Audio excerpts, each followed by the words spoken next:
Maybe your first experience of putting money in the bank wasn't quite as heartwarming as this, but odds are, years later, you still refer to the balance showing on your bank account as being your money in the bank. But it isn't. If we have a deposit box at the bank, the valuables we put in it are still ours. We're just renting secure space to store them. In common usage, the word deposit means to set something down. But the use of the word deposit to refer to a bank account is misleading. A bank deposit is in reality a loan. What the amount in our bank account really indicates is how much money the bank owes us. It's a record of the bank's promise to pay us money, not the money we deposited itself. The difference is important. The truth is, when we hand the contents of our piggy bank to the bank teller, our money becomes the bank's money to do with as it pleases. All of the money in the bank is the bank's money. None of it is ours. That's why the bank pays us interest. We have loaned the bank our money. This may seem to be a semantic distinction. We know we can go to the bank at any time and take our money out in cash if we want to. But the distinction is not semantic, nor is it trivial. The distinction is crucial. What happens in banking affects everyone, and yet few of us know anything at all about how banking really works. The entire world economy now runs on a system of credit provided by banks, and when that credit system breaks down, everyone suffers.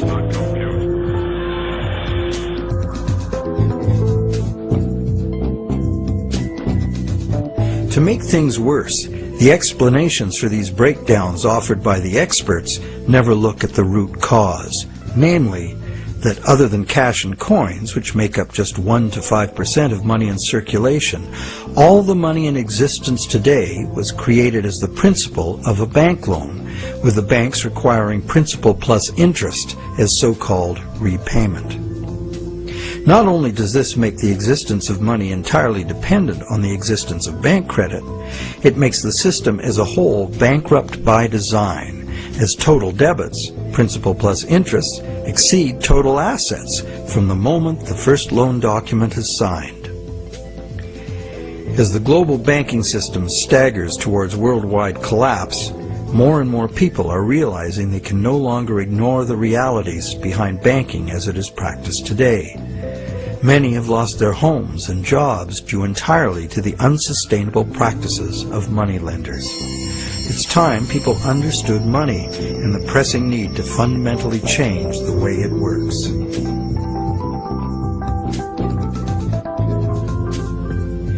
Clarifying what the words used in banking really mean is the first step. Now that we know that a deposit is, in truth, a loan to a bank, the next question is, what is a loan that we take out from a bank? When we sign for a loan, we give the bank a pledge to pay the amount of the loan plus interest. In return, the bank credits our account in the same amount as this so-called loan. While we speak of the bank as having put the loan money into our account, in reality, the only thing the bank puts into our account is its promise to pay the money. What has actually happened is an exchange of promises. Neither party has delivered anything to the other except matching pledges of debt. So who is the borrower and who is the lender? The terms loan, lender, and borrower are all misleading. The truth is that the two parties have traded promises to pay and in the process created something called bank credit or checkbook money that can be legally spent as money. Bank credit can be spent because we, in our innocence, notice that each time we deposit into our account, it increases our balance by the same amount. In fact, unless we put something in, our account will be empty. Thus, it's a natural assumption that money in an account is money someone put in. The account is a promise to pay, not the money itself. In fact, a promise always indicates the absence of the item promised. Otherwise, why does it need to be promised? Now, because all bank accounts are just promises to pay, the bank and the borrower can simply exchange promises and, in the flash of a few keystrokes, a positive balance appears in the borrower's bank account without anyone putting existing money in. Now you know the real source of what we call a bank loan.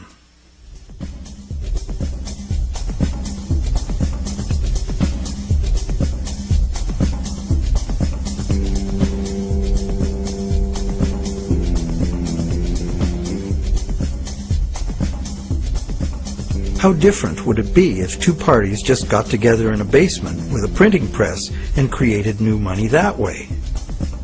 We intuitively understand the act of fraud called counterfeiting. In printing fake $100 bills, the counterfeiters also create new money out of thin air. Money gives us the ability to purchase the real goods and services of the world. It's clear that the counterfeiters have created new ability to purchase real goods and services without giving anything in exchange except a fancy piece of paper.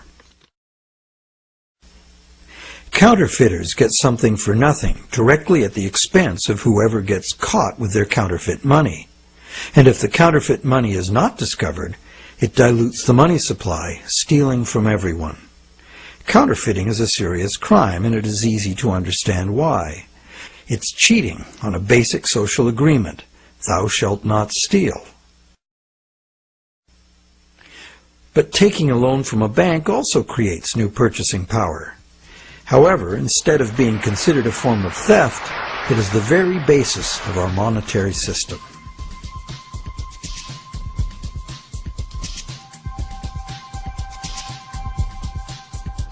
How did one form of creating money out of thin air become a crime and the other become standard business practice and the source of almost all our money?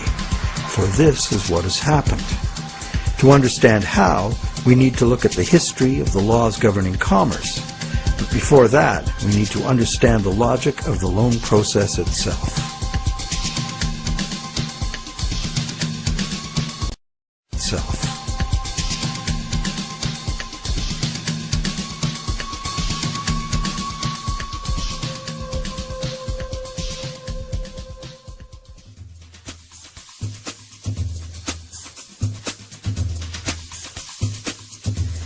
The borrower wants to purchase an item, but doesn't have the funds to do so at the present time. However, the borrower does have confidence in having sufficient funds over time to pay both the original price of the item and the interest on a loan. So he goes to a bank to arrange a loan. The borrower is capable of making a credible promise of money in the future, but otherwise at this moment he comes with empty pockets. That's why he needs the loan.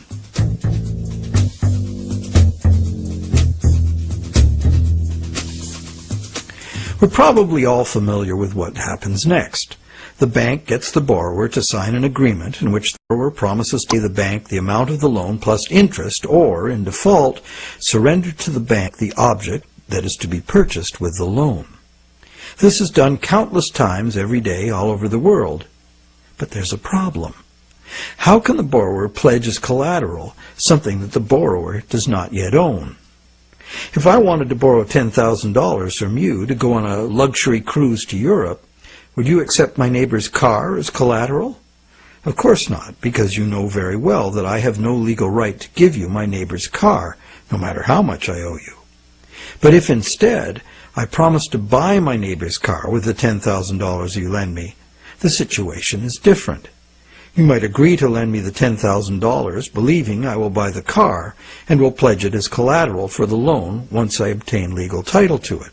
However, until the transaction is completed, your $10,000 loan cannot be secured by title to the car. This sequence of events problem could be very simply avoided. You could buy the car and then sell it to me. The bank could do it this way too. If the borrower commits to the bank to buy the item, why doesn't the bank just buy it with its own money and then sell it to the borrower on time payments at interest? Well, the answer to that question is also very simple. It's because the bank, like the borrower, has come to the transaction with empty pockets. The bank fulfills its part of the so-called loan transaction by creating an account for the borrower. The truth is, the so-called borrower has funded his own account by fraudulently pledging a car he does not yet own as collateral. And the bank, the so-called lender, hasn't put up any existing money at all. And, if all goes well, it never will.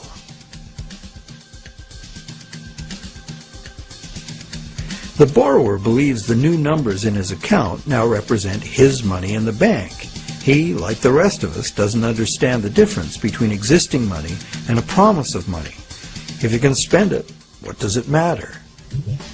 So now the question is, will the seller of the item accept the bank's promise to pay? While some people may hold out for cash, most will say yes to a check or an electronic funds transfer from the buyer's bank. Why? Because the seller knows from experience that she can deposit the check at her bank and it will increase her account accordingly. So what happens next?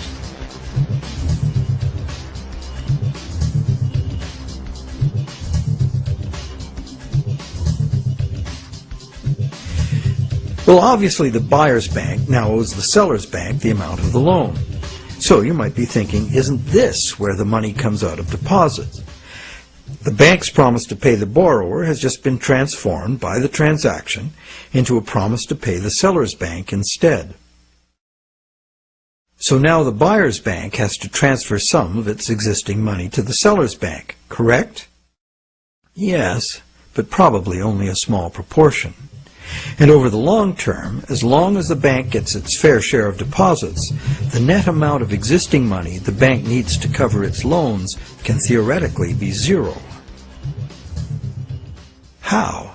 Well, imagine first that the seller has her account at the same bank as the buyer. She deposits the buyer's check into her account.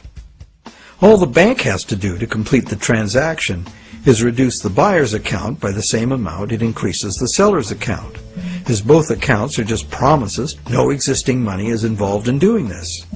What is the end result?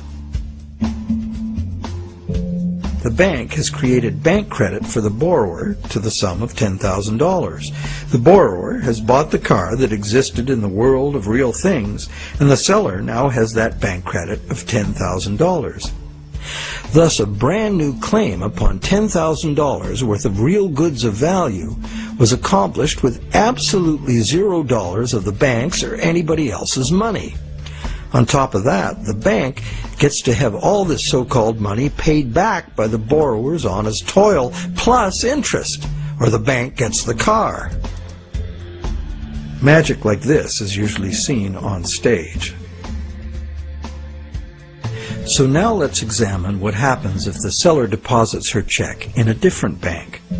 Won't that require a transfer of existing bank funds from the buyer's bank to the seller's bank? Perhaps, but it will almost certainly never be anywhere near the whole amount because, in effect, the banking system functions as one bank. To illustrate, let's add another transaction to this scenario. That same day, the seller's bank made a similar loan to a little old lady who bought a mega home theater system. The electronics store deposited her check at their bank.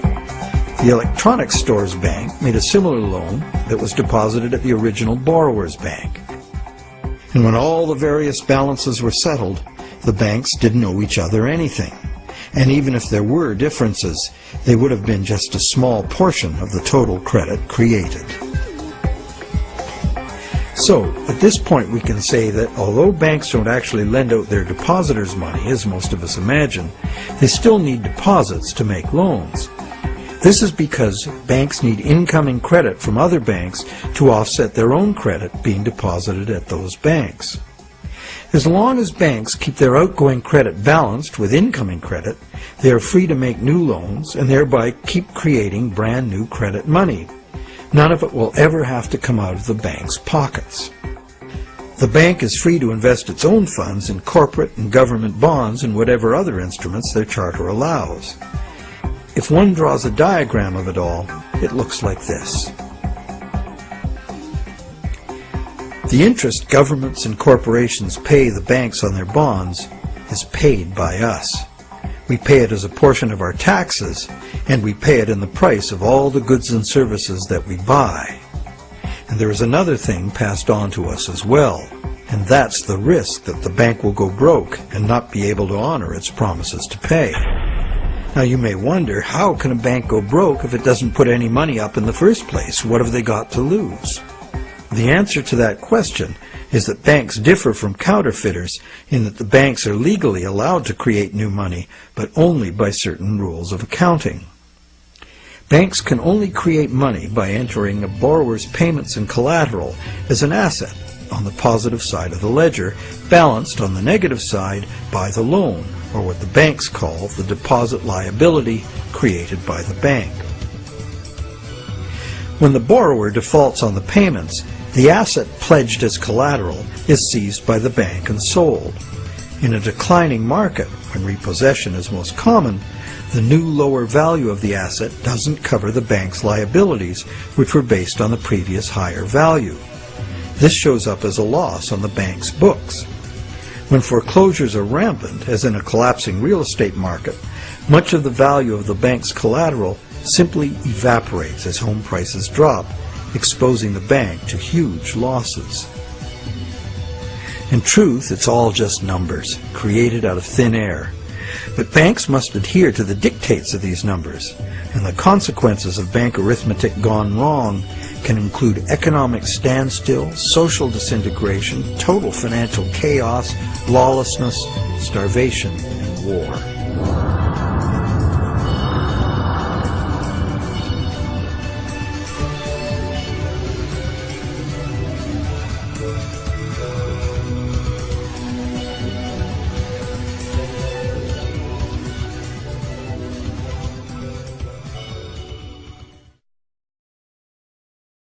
However, for the purposes of understanding the anatomy of a loan, we shall assume that the system is still functional, and all three of the loans we were looking at will get paid.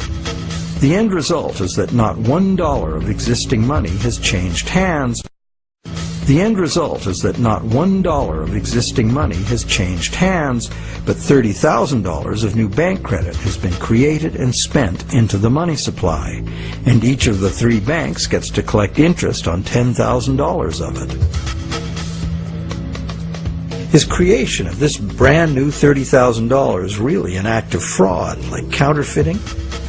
The obvious difference is that the banking system is legal, regulated by government and disciplined by the courts to follow the rules of accounting. Another difference is that there is no obvious victim, like the person getting caught with a counterfeit bill. Banks argue that the buyer and the seller both got what they wanted and agreed to, so where is the fraud? And if there was a fraud, who lost out? Well, to determine that, let us list who got what out of the deal. The borrower got the item he desired on terms he willingly agreed to.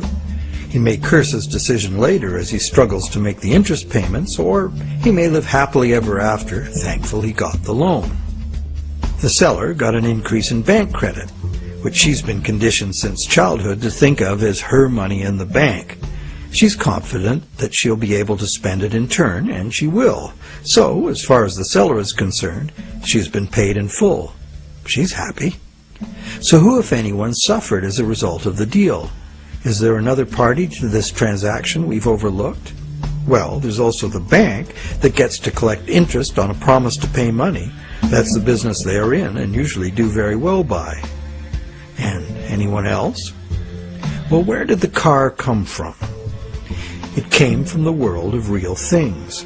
Natural resources, energy, and labor were expended to produce it.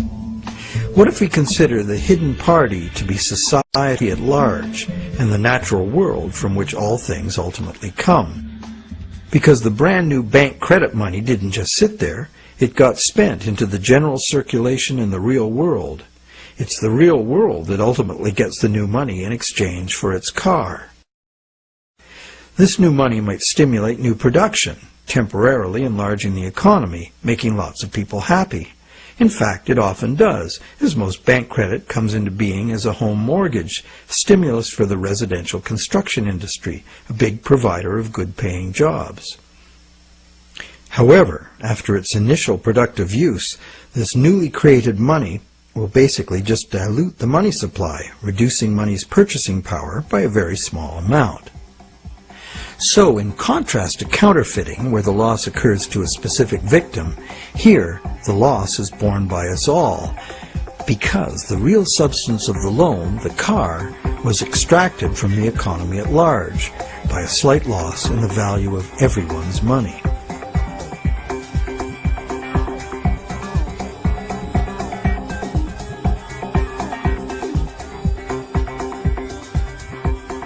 To continue our comparison of bank credit with counterfeiting, counterfeit cash eventually gets detected and removed from circulation, causing a direct loss to whoever accepted it.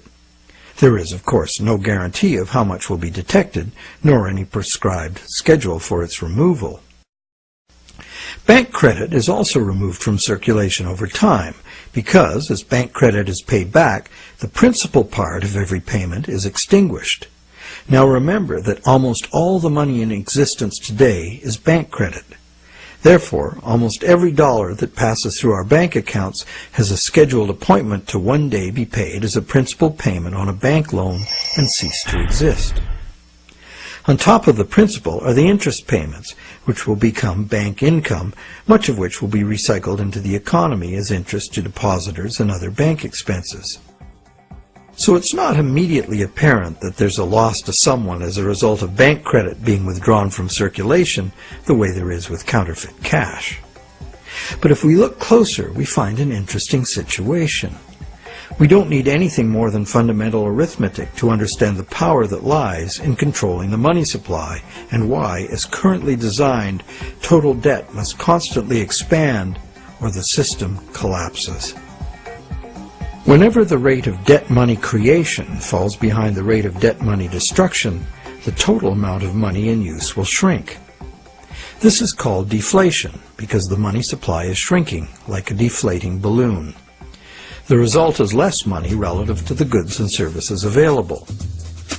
With less money around to pay for them, the price of goods and services go down. At first, this sounds like a good thing, and it could be, if money were not created as debt at interest. For anyone not in debt, deflation would be like a general dividend on money, paid in goods and services of our choice. It would be as if money were the people's stock in their own prosperous company, their nation. People wouldn't have to demand a pay raise.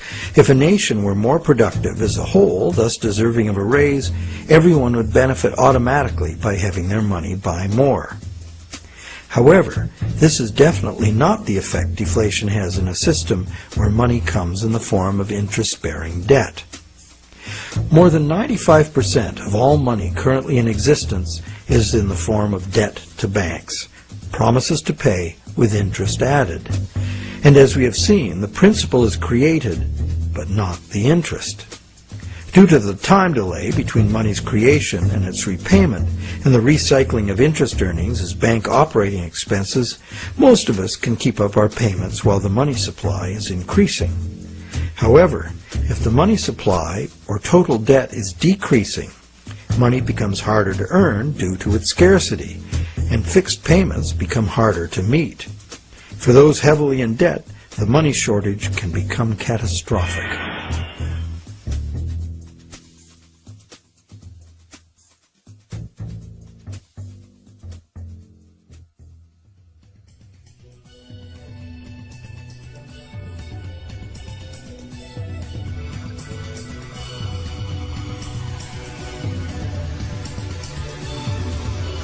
Unfortunately, the psychological effects of falling wages and prices rapidly accelerate the process, as borrowers, including large businesses, lose confidence in being able to repay loans, so that they don't sign up for any. And without new loans to replace old loans, the money shortage rapidly gets worse, resulting in a decrease in jobs and purchasing power, even in the midst of abundant resources and productive capacity. This dismal spiraling math makes mass foreclosures inevitable. Prices plummet as no one wants to spend their money. Shrinking values destroy the value of loan collateral, causing banks to write off huge losses. Some even close their doors. Consumer and business confidence is lost. Rampant economic and social dysfunction follows.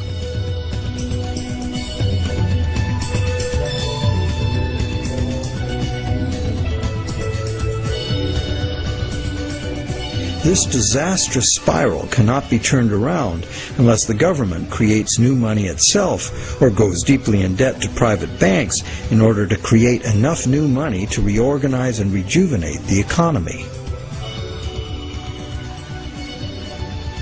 The most familiar example of this is the stock market crash of 1929.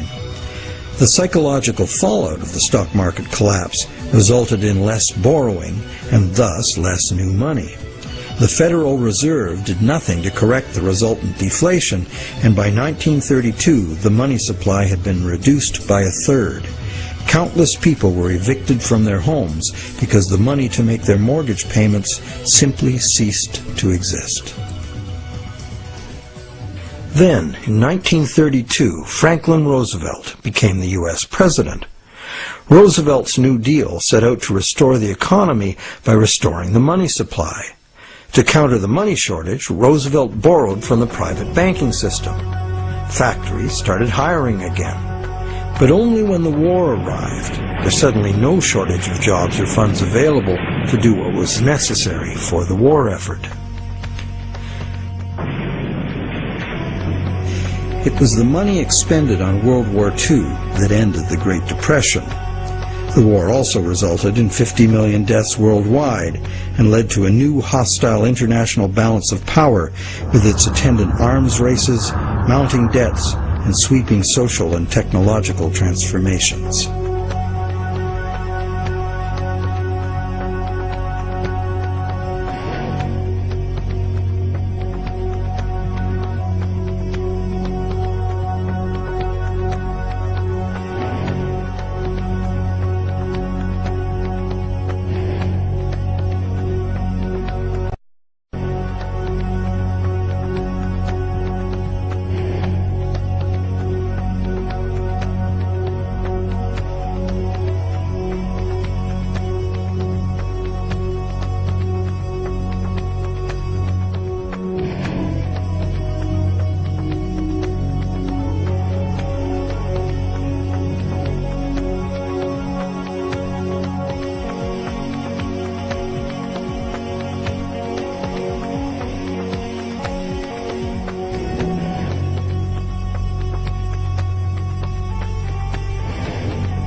The cycle of economic boom and bust is commonly called the business cycle, as if it were a natural occurrence like the hydrological or carbon cycle. These natural cycles are ultimately driven by the sun. But what is it that drives the business cycle? One answer is the supply of money. And, as we have seen, the supply of money is dependent on loans. So let's look at what happens during the lifetime of an individual loan. We've seen how bank credit is nothing more than the bank's promise to pay, which the bank has created on its books to balance the borrower's promise to pay that it has received. The bank's promise to pay is usually spent on some real good or service and allowed to circulate, making the efficient exchange of goods and services easier to accomplish. As a medium of exchange, today's promise to pay money is unsurpassed in its usefulness and flexibility. However, because no money is created to pay the interest, a seemingly impossible situation is created. On the face of it, if borrowers had to pay the interest they owe all at once, they would have to fight it out for a limited sum of existing money that was very much less than the total owed. The percentage that would be unable to pay off their loans would be simple to calculate. However, interest is usually paid over time, not all at once. If this interest income is recycled into the general economy as spending, it can be available to be earned repeatedly.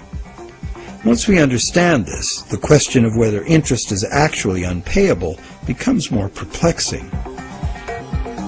Is there such a thing as a sustainable system of lending that does not produce mathematically inevitable defaults?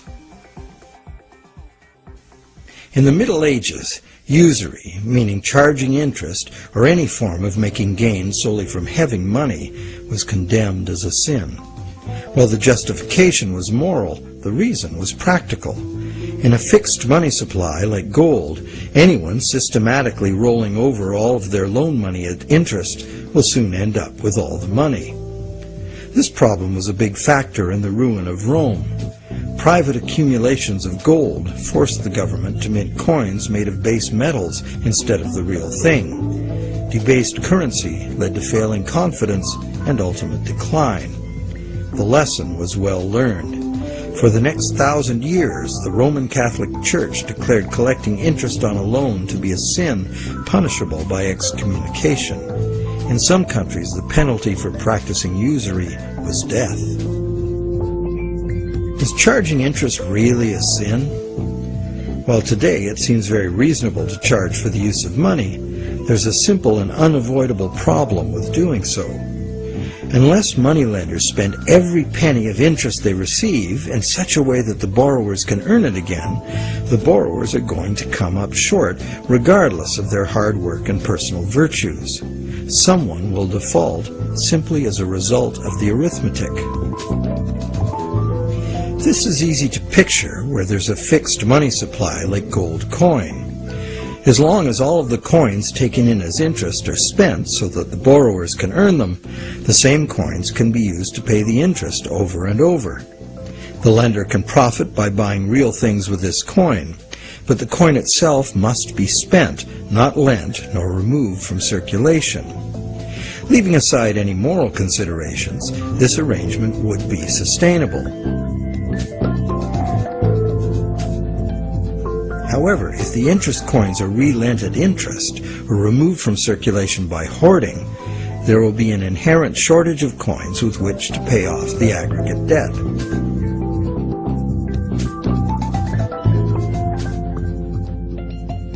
The situation is essentially no different in our current debt-based system.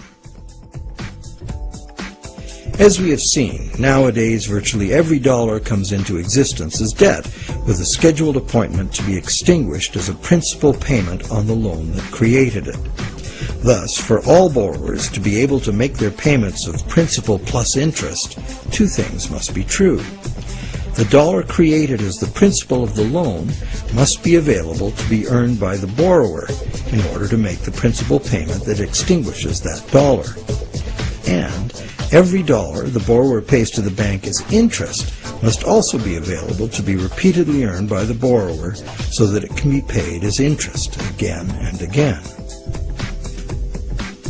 There is a common theory, undoubtedly popular with lenders, that because the banks spend their interest earnings as operating expenses, interest to depositors, and shareholders' dividends, there is in fact enough money released back into the community to make all payments. However, like the idea of absolute shortage, this is an oversimplification. Picture what happens if someone else, such as you or I or an institutional non-bank lender, obtains this dollar and then lends it out at interest. Well, now that same dollar is simultaneously owed to two lenders and has two simultaneous interest charges attached to it. In addition, if this dollar is loaned, repaid, and reloaned by the secondary lender, it is not available to pay off the principal of the loan that created it, except as another loan. So, can we borrow from Peter to pay Paul and borrow from Paul to pay Peter? This gets interesting. We can. However, each time money is borrowed, there's an interest charge added that also must be paid. If all added interest charges can be earned, all payments can be made. On this basis, many economists and defenders of the current system claim there can never be a shortage of money and all payments can be made. But this seems to be a false assurance. For instance, if secondary lenders capture some of the money needed to retire the loan that created that money, the original loan can never be retired. The deficiency will have to be borrowed over and over forever, each time at interest. Each deficiency will be cumulative, adding to an ever-building total of debt that can never be paid off. And it stands to reason that for each added interest charge in the system as a whole, something extra is demanded of the system as a whole to pay for it. This affects everyone, producers, governments, and consumers. For producers, that something extra must be raised through higher prices or more sales. However, competition for more sales usually requires lowering prices, necessitating even more sales, and leads to overproduction and saturation of the market. The end result can mean job losses, plant closures, and bankruptcies. For governments, that something extra is raised by increasing taxes. But increasing taxes drains money from the productive economy, resulting in a reduction in the collective ability to pay taxes, which then necessitates increased government borrowing and additional interest charges. For consumers, something extra can mean getting an additional job, or borrowing to pay past debts, or paying off debt over longer periods of time. However, competition for jobs tends to lower wages, and paying over longer periods of time adds enormously to the amount of interest owed. And of course, borrowing to pay off past debts is like trying to fill a hole with more hole. And that is the situation we find ourselves in today.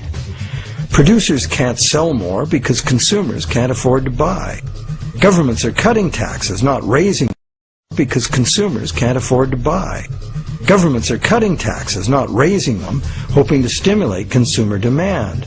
And consumers' real incomes are limited or even falling due to competition for a limited number of jobs. Therefore, any increase in the total amount of interest charges within the monetary system as a whole will result in a genuine shortage of money. This is because the real productive economy is limited by the availability of nature's resources. The productive economy exists to serve actual needs. It simply cannot keep pace with the demands of the artificial financial economy, which has an unlimited appetite for profit, and which operates with no regard for the natural limitations of the real world.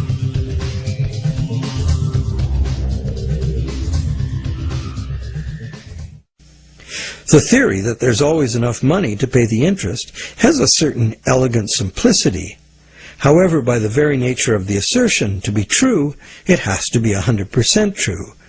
This is impossible.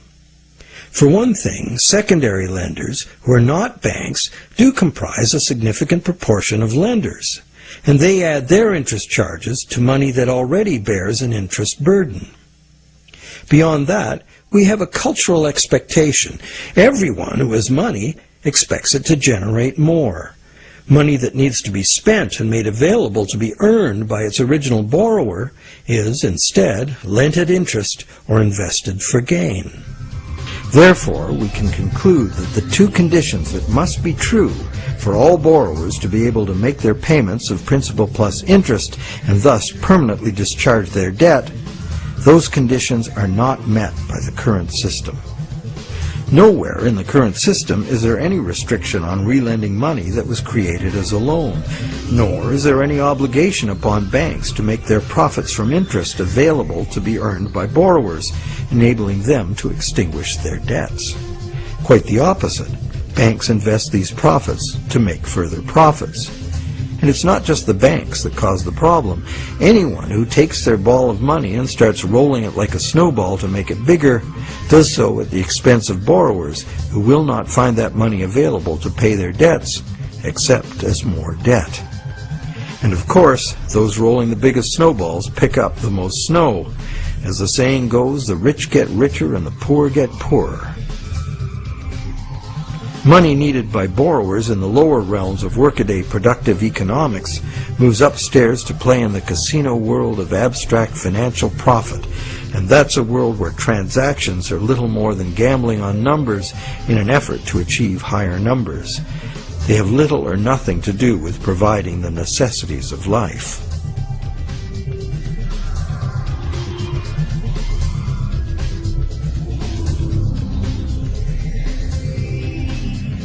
Today, the largest volume of money by far is changing hands in what is best described as the gambling economy. The foreign exchange markets, the derivatives market, and the rest of the financial instruments being played by banks and investment funds for as much profit as possible. For example, the volume of trade on the world's foreign exchange markets in just 1 week exceeds the total volume of world trade in real goods and services during an entire year. This money is in continuous play by speculators looking to make windfall profits on currency fluctuations. It exists, but only in the gambling economy. So how unpayable is the ubiquitous interest burden in actual fact? That could only be determined with certainty by tracking all the money in the world. With over 6 billion people earning, spending, borrowing, and lending, the world's money flows are at least as complex as the flows of the ocean. They are impossible to know. But the direction is pretty clear and simple, and it's the same old story. The rich are taking increasingly more money into the gambling economy, where ordinary borrowers have almost no chance to obtain it. And the only way the system can stay solvent is to create more money. And as money is created as debt, the only way to create more money is to create more debt in every way possible, including ridiculously easy credit for unqualified borrowers, massive government expenditures on security and war, and bailouts of insolvent banks.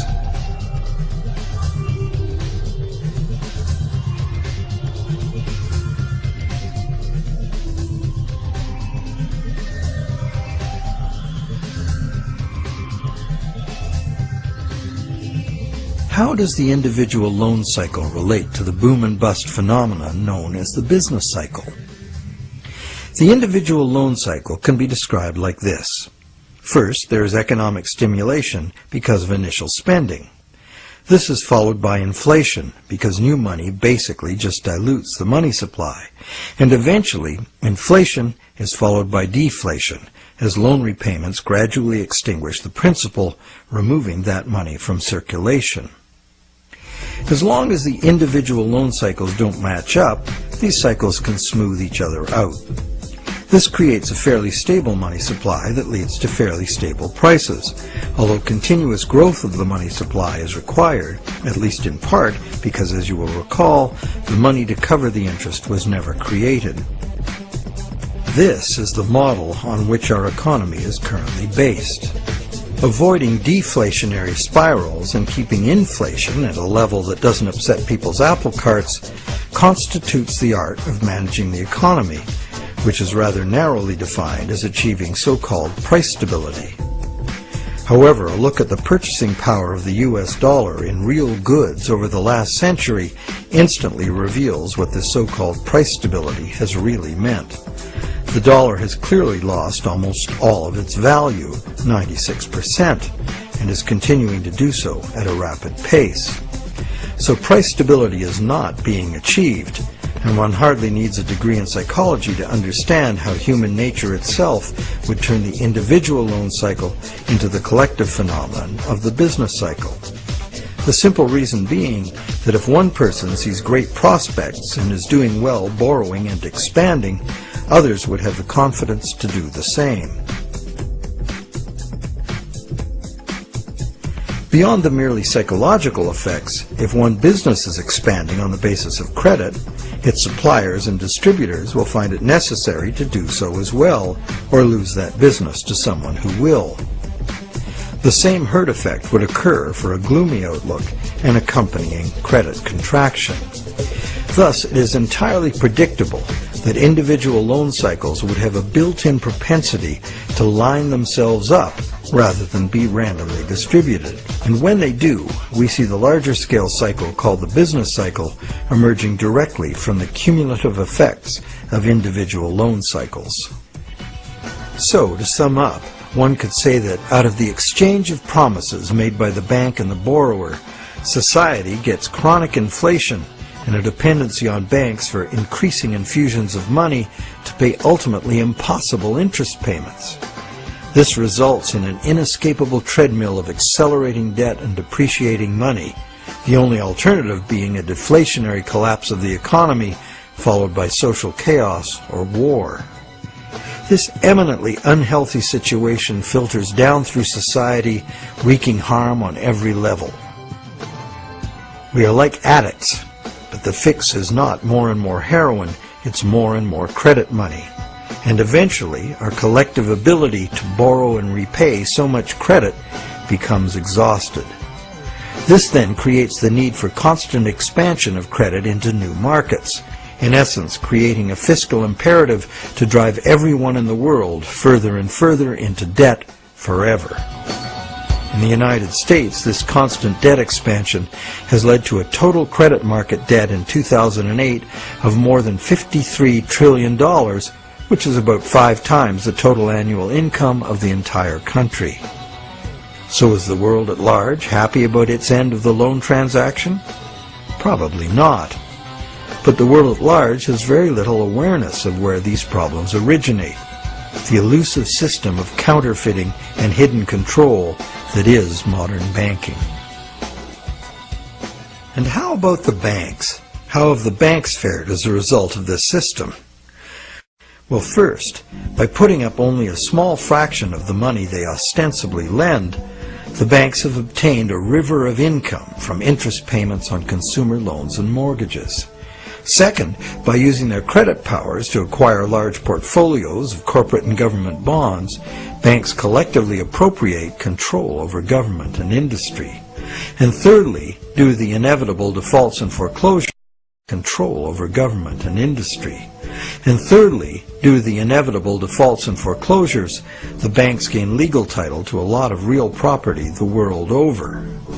And finally, if the worst happens, if borrowers default en masse, causing the banks large losses, the government is forced to rescue the banks with multi-billion-dollar bailouts to save the financial system. And what are these bailouts financed with? You guessed it, more taxpayer debt. It is really quite an achievement to pull this off, and without most of the victims even being aware of it. If you're now thinking there ought to be a law, well, there is. There's a whole body of law that makes all of this legal. So how did a system like this ever become the law? To answer that, we go back to England in the mid-17th century.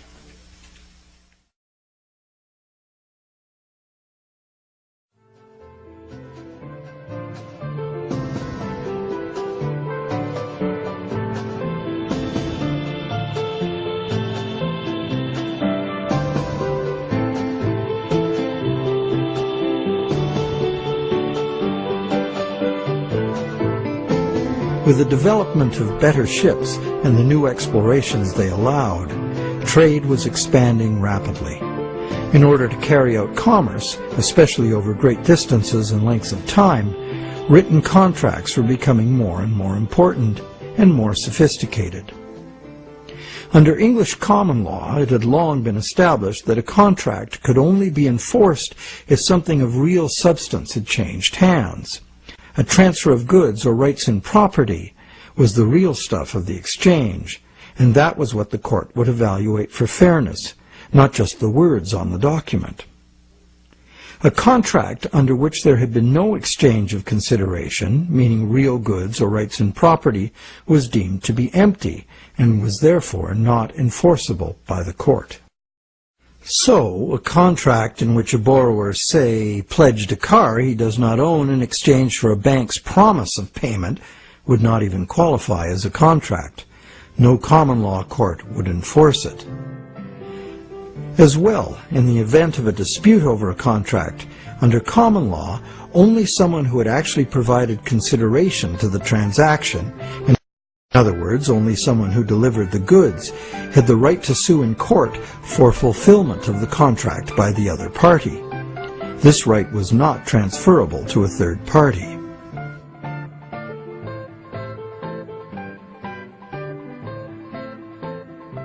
When early traders went off personally on expeditions with trade goods, they bought those goods at home with their local currency and would sell them for foreign currency in the distant destination. They would then buy foreign goods with the foreign money, bring those goods home, and sell them for their local currency. Pretty simple.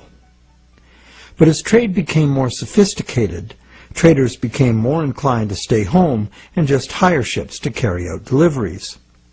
This gave traders the freedom to import cargoes of foreign goods from different sources than the destination to which their home goods had been exported. Thus, a problem was created. The exported goods had been paid for with foreign coin, the value of which needed to be spent somewhere else. Moving money as coins entailed a high risk of theft, as well as the near certainty of partial loss by currency conversion in a different land. This problem of payments from a distance was overcome by the use of bills of exchange. A bill of exchange was a signed order from the payer to an addressee demanding that the addressee pay a certain specified sum of money to the person identified as the payee.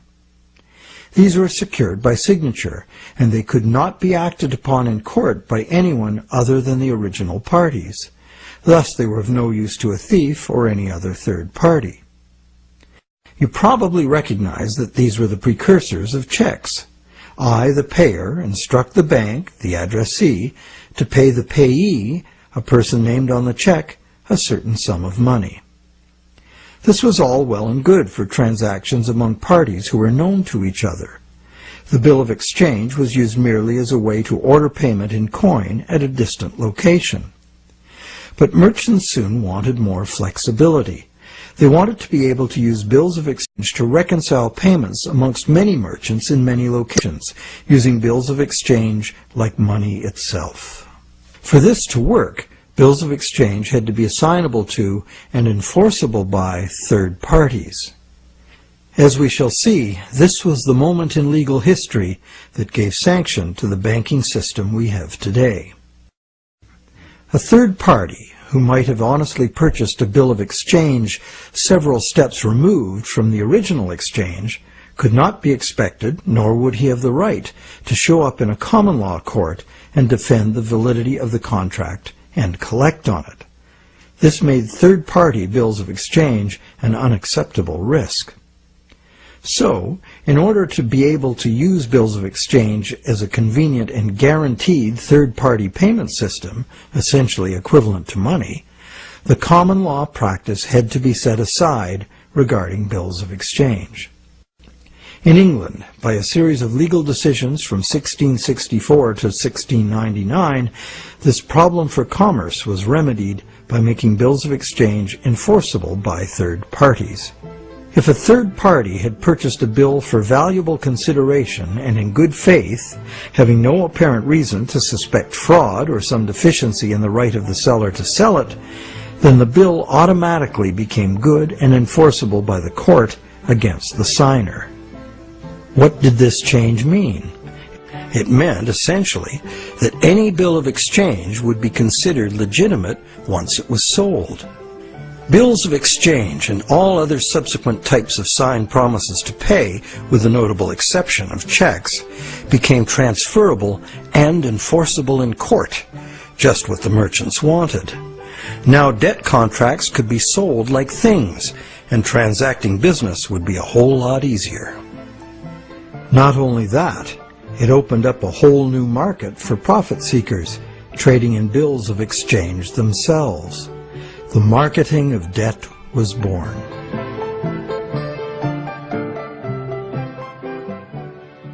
The change in the law had another effect as well. It made it possible to trick or even force a person into signing a legally binding promise to pay, and then, if that promise were purchased by a third party for real consideration and in good faith, it would be enforceable against the signer in court. Ultimately, this became one of the foundational principles of the Uniform Commercial Code, which governs the conduct of business in the United States, and by extension, in most of the world.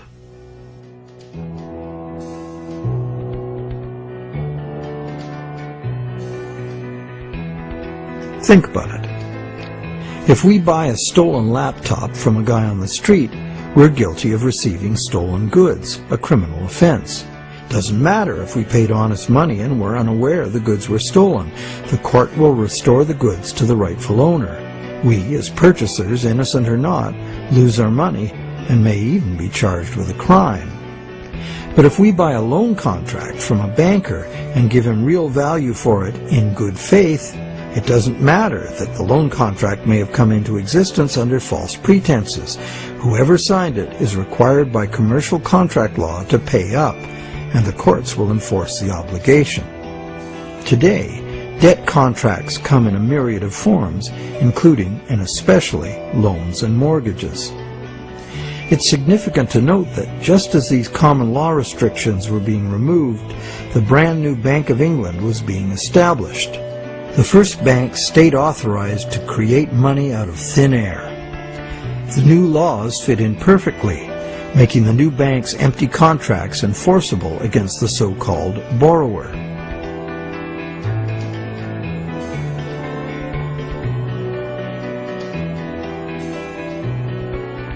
Those who have discovered the true nature of their own bank loans and have attempted to challenge the validity of their debt contracts in modern courts have discovered to their dismay that this commercial contract law is still the bedrock defense of money as debt.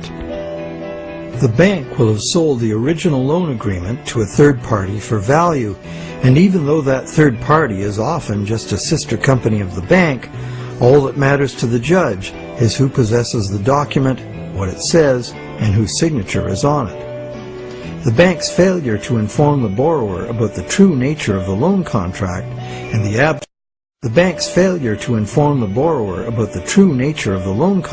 and the absence of any actual money loaned on the bank's part is not relevant.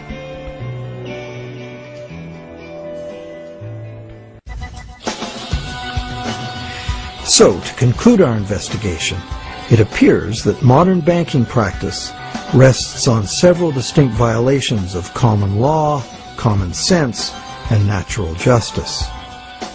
The first violation is the fraud the borrower commits by pledging as collateral property the borrower does not yet own. And the bank is complicit, as it knowingly accepts the fraudulent pledge as backing for the credit it creates. The second violation is the failure of the bank to disclose the true nature of the contract. The bank calls it a loan, leading the borrower to believe that he or she is receiving a loan of existing money. But the bank knows full well it has provided only a brand new promise to pay, simply typed in on a computer screen. A promise that the bank knows it will probably never have to fulfill. Thirdly, the loan agreement should be invalid, because impossible contracts are legally invalid. The bank is creating an impossible contract because the conditions required to guarantee that the borrowers have the opportunity to pay off the principal plus interest are not met. Unless the system enforces 100% recycling of both principal and interest, which it emphatically does not, some borrowers are going to default and lose their collateral simply due to the systemic shortage of money. The fourth violation is the violation of natural law by the law of contracts. which confers automatic legitimacy of title on any contract if the contract is sold to a third party for valuable consideration. This violates the principle that one cannot give better title to something than one has. But perhaps the biggest fraud of all is that most of the people who produce the real wealth of the world are in debt and at risk of losing everything they have worked for to bankers who fabricate money out of mere promises to pay. And where does this leave us? We are hostages in an economy that must grow faster and faster to keep up with an ever-growing money supply, or the entire system collapses in ruin. The money system as currently structured refuses to recognize that the real economy is limited by the capacity of the planet to provide the raw materials and waste disposal services the economy needs. The planet is finite, and therefore it should be obvious that the economy cannot grow at an accelerating pace forever. Our current money system runs like the bus in the movie Speed. It could not slow down, or the bomb planted on the bus would go off. And our situation is even worse, because the rate of debt creation must forever accelerate, or the entire economy crashes. The notion that infinite, perpetually accelerating growth is possible is the great fallacy of modern economics. It is a fatal delusion born of greed. An economic, social, and environmental crash of unprecedented proportion is surely inevitable, and this monetary system is utterly and hopelessly incapable of adapting to it. No wonder monetary reformers around the world insist that the entire monetary system needs to be rebuilt from the ground up.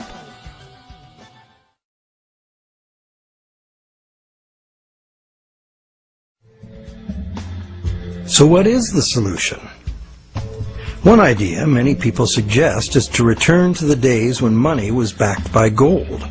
Gold, they argue, is the true money because it's inherently valuable.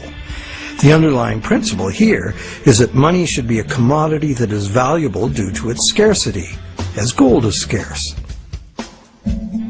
As a general rule, those who hold this view of money also believe that money should exist independent of government.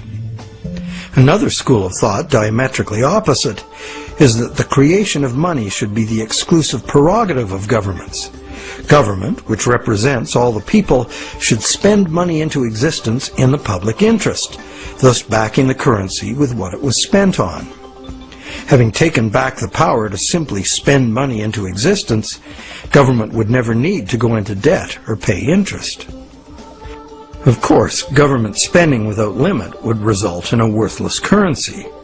To prevent inflation, money would also have to be extinguished.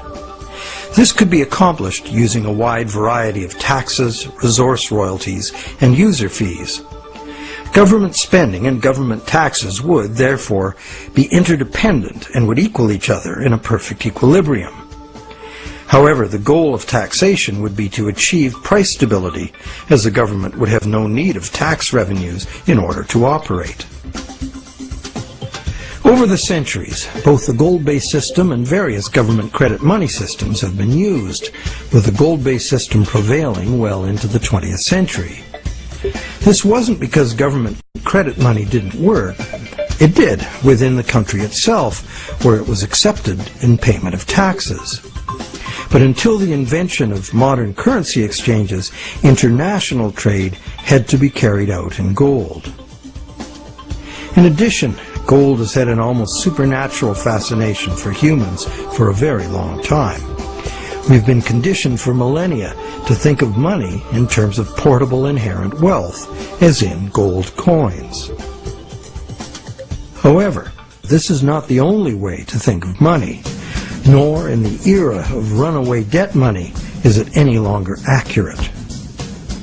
Money is, at its root, an idea that humans invented in order to turn simple subsistence into complex civilization. It's the development of money that made possible specialization of labor and the indirect exchange of goods and services. Throughout money's evolution, from direct barter to standard trade goods, and on to standard coins, to paper promises of precious metal, to digital promises of paper cash, and now to digital promises to pay digital promises. Throughout this long evolution, the prevailing idea has always been to achieve greater flexibility by using convenient and secure promises to pay instead of money itself. The problem with promise to pay money has always been that it provides a golden opportunity to cheat, to create more promises than there is real stuff to back those promises up. But is there a way to make the exchange of actual money just as convenient and secure as the promise to pay system? Now there is. Digital money, convenient and secure, is now a possibility because of new encryption technologies. It works like this. Imagine taking the serial number off a dollar bill and dispensing with a paper. What do you have? A digital dollar. A digital dollar that can now be electronically transferred around the world just as easily and securely as a promise to pay dollar. However, and this is the big however, the digital money, while being entirely electronic, is also like a metal coin. It can never be in two places at once. Thus, the multiplication of promises can be prevented by insisting on actual payment in cash, paper or digital. We don't even need to keep this digital cash in a bank, as it provides its own safekeeping and can be transferred by internet. And instantly transferable digital money could perform intelligent functions far beyond anything money has been capable of before. For instance, with simple math programmed in, money could be made to calculate its own value, eliminating human speculation, manipulation, and error. Wouldn't that be something? In the meantime, efforts are already underway to reform the monetary system through legislation. Initiatives like the Monetary Reform Act and the American Monetary Institute's Monetary Act have already been written, prescribing in detail how to return the power to create money exclusively to government, and thus limit banks to lending existing money, just the way most people imagine it works now. While differing in detail, all such reform proposals, in whatever country they originate, always advance the same simple idea. The benefits of money creation belong to the public. At present, money is created not for the benefit of society, but for the profit. At present, money is created not for the benefit of society, but for the profit of private banks. Banks like to create enormous amounts of money from our debt because the more we borrow into existence, the more interest the bank gets to collect, and the richer the bank becomes. In the process, the banks gain more control over everyone, individuals, industry, and government alike.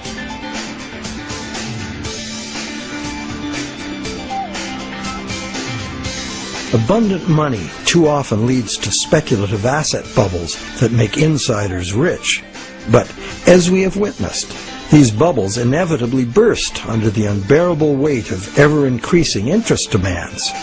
The losers are many, including governments.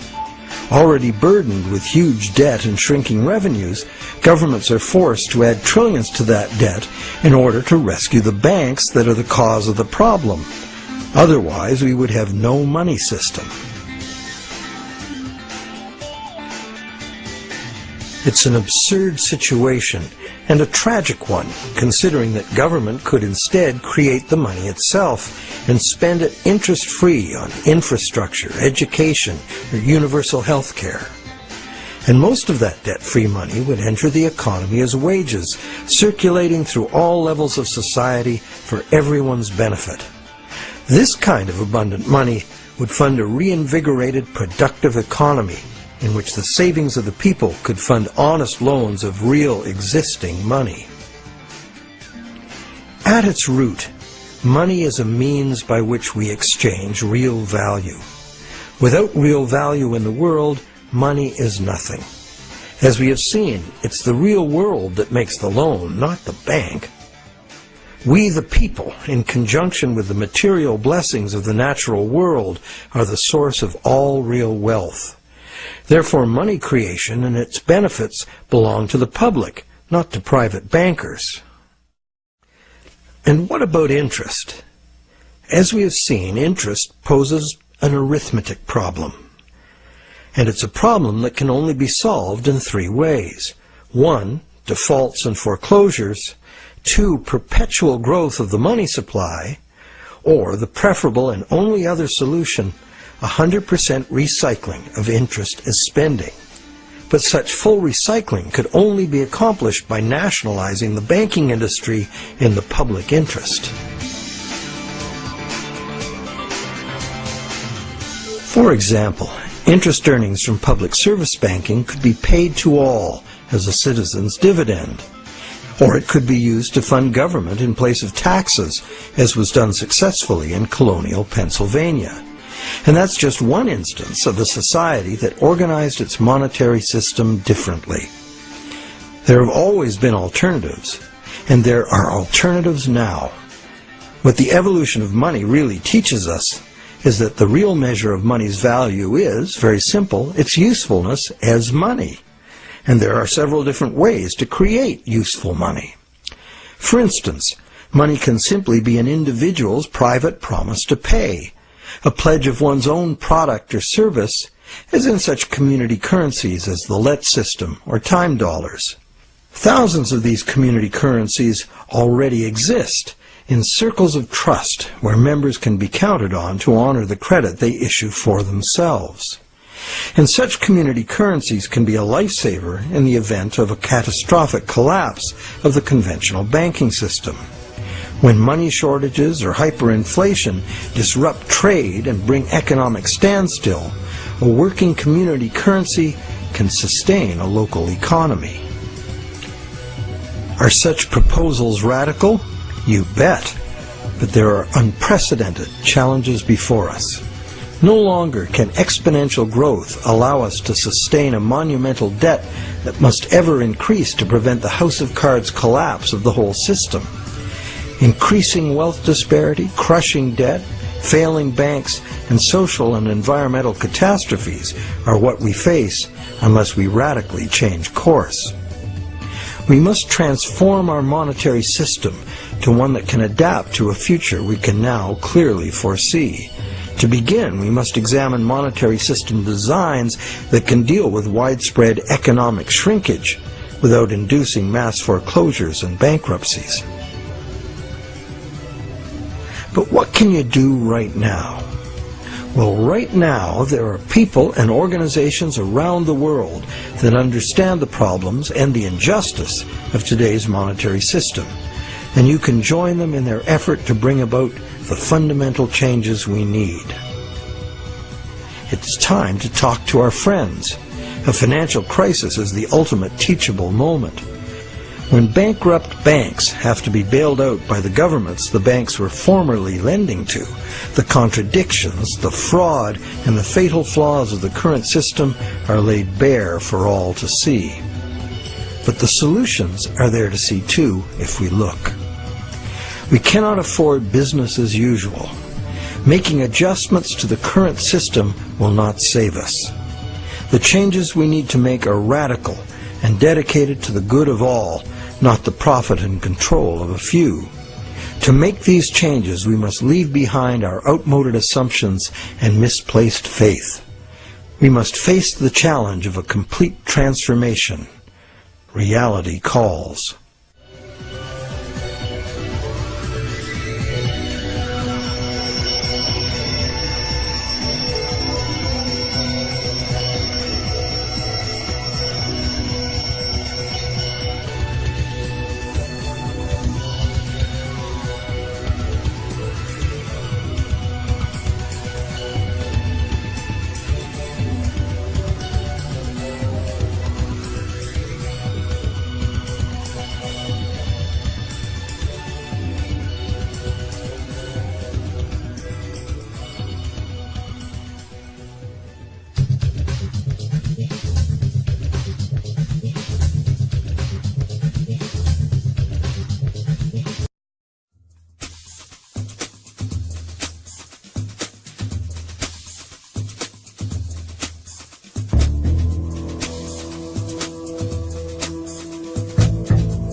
Maybe your first experience of putting money in the bank wasn't quite as heartwarming as this, but odds are, years later, you still refer to the balance showing on your bank account as being your money in the bank. But it isn't. If we have a deposit box at the bank, the valuables we put in it are still ours. We're just renting secure space to store them. In common usage, the word deposit means to set something down. But the use of the word deposit to refer to a bank account is misleading. A bank deposit is in reality a loan. What the amount in our bank account really indicates is how much money the bank owes us. It's a record of the bank's promise to pay us money, not the money we deposited itself. The difference is important. The truth is, when we hand the contents of our piggy bank to the bank teller, our money becomes the bank's money to do with as it pleases. All of the money in the bank is the bank's money. None of it is ours. That's why the bank pays us interest. We have loaned the bank our money. This may seem to be a semantic distinction. We know we can go to the bank at any time and take our money out in cash if we want to. But the distinction is not semantic, nor is it trivial. The distinction is crucial. What happens in banking affects everyone, and yet few of us know anything at all about how banking really works. The entire world economy now runs on a system of credit provided by banks, and when that credit system breaks down, everyone suffers.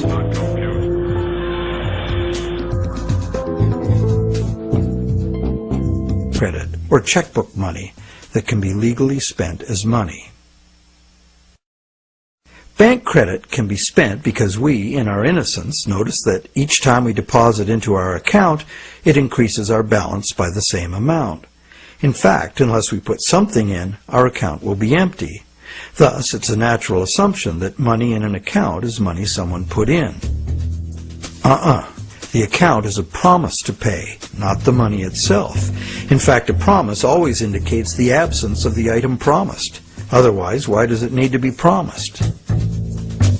Now, because all bank accounts are just promises to pay, the bank and the borrower can simply exchange promises and, in the flash of a few keystrokes, a positive balance appears in the borrower's bank account without anyone putting existing money in. Now you know the real source of what we call a bank loan.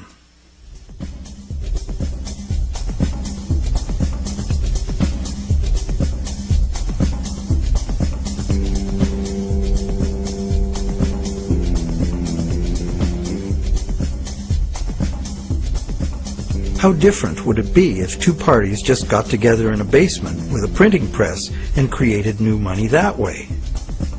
We intuitively understand the act of fraud called counterfeiting. In printing fake $100 bills, the counterfeiters also create new money out of thin air. Money gives us the ability to purchase the real goods and services of the world. It's clear that the counterfeiters have created new ability to purchase real goods and services without giving anything in exchange except a fancy piece of paper. Counterfeiters get something for nothing directly at the expense of whoever gets caught with their counterfeit money. And if the counterfeit money is not discovered, it dilutes the money supply, stealing from everyone. Counterfeiting is a serious crime, and it is easy to understand why. It's cheating on a basic social agreement, thou shalt not steal. But to make things worse, the explanations for these breakdowns offered by the experts never look at the root cause, namely, that other than cash and coins, which make up just 1 to 5% of money in circulation, all the money in existence today was created as the principal of a bank loan, with the banks requiring principal plus interest as so-called repayment. Not only does this make the existence of money entirely dependent on the existence of bank credit, it makes the system as a whole bankrupt by design, as total debits, principal plus interest, exceed total assets from the moment the first loan document is signed. As the global banking system staggers towards worldwide collapse, more and more people are realizing they can no longer ignore the realities behind banking as it is practiced today. Many have lost their homes and jobs due entirely to the unsustainable practices of moneylenders. It's time people understood money and the pressing need to fundamentally change the way it works.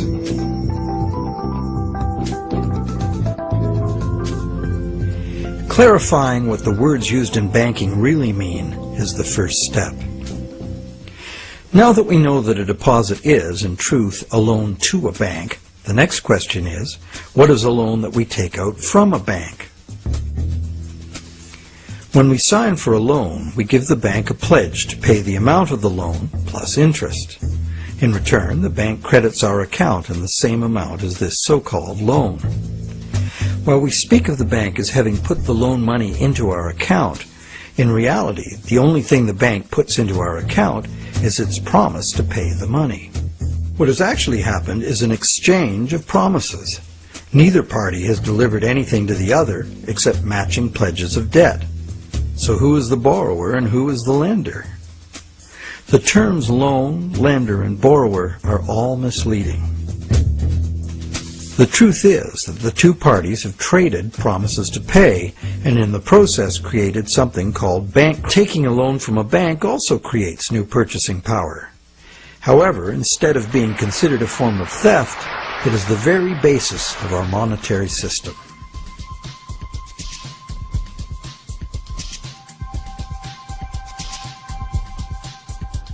How did one form of creating money out of thin air become a crime and the other become standard business practice and the source of almost all our money? For this is what has happened. To understand how, we need to look at the history of the laws governing commerce. But before that, we need to understand the logic of the loan process itself.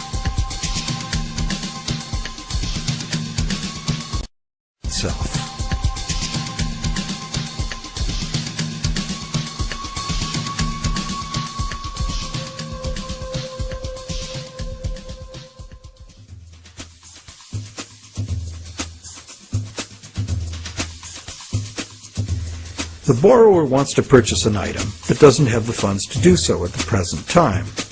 However, the borrower does have confidence in having sufficient funds over time to pay both the original price of the item and the interest on a loan. So he goes to a bank to arrange a loan. The borrower is capable of making a credible promise of money in the future, but otherwise at this moment he comes with empty pockets. That's why he needs the loan.